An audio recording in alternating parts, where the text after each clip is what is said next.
જો કઈ રીતે એક દંપતીની આખી જિંદગી બદલાઈ ગઈ, એ પણ એક મળેલી છોકરીથી।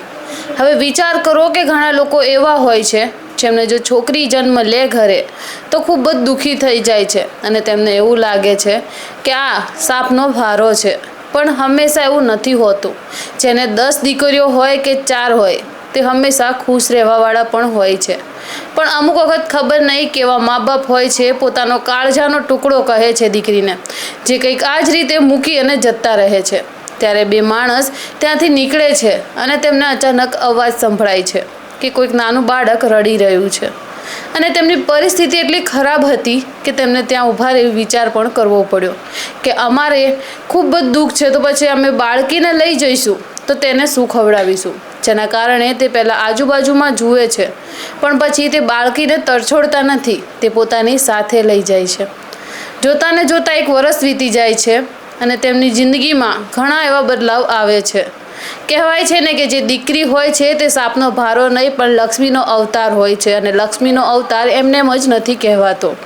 તો જ્યારે આ લોકો દીકરીને લઈ જાય છે, દીકરી 1 વર્ષની થાય છે તો આમની જિંદગીમાં ઘણા એવા ફેરફાર આવે છે।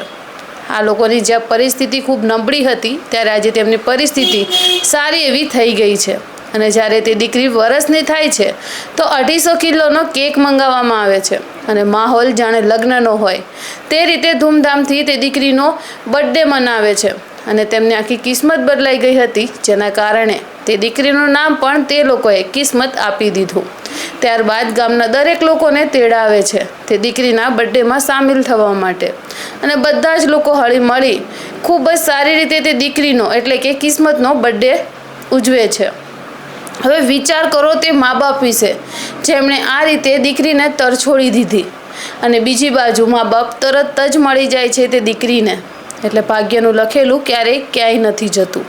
જેમ કે કાનુડાને 2 માં હતી તેમાં કિસ્મતને પણ 2 માં મળી ગઈ, જેને એકે જન્મ આપ્યો અને બીજીએ ઉછેર્યો। આમ કહેવાય છે કે જન્મ આપનારી માનું સ્થાન ભગવાનથી પણ ઊંચું હોય છે, પણ અમુક જગ્યાએ એવું પણ બની જાય છે કે જન્મ આપનારી માં કરતાં સૌથી વધારે દરજ્જો એનો હોય છે જે દીકરી કે દીકરાને પાળી અને મોટા કરે છે, જેમને સાચવી ઉછેરી મોટા કરે છે અને તેમાંનું જ એક ઉદાહરણ છે આ કિસ્મત।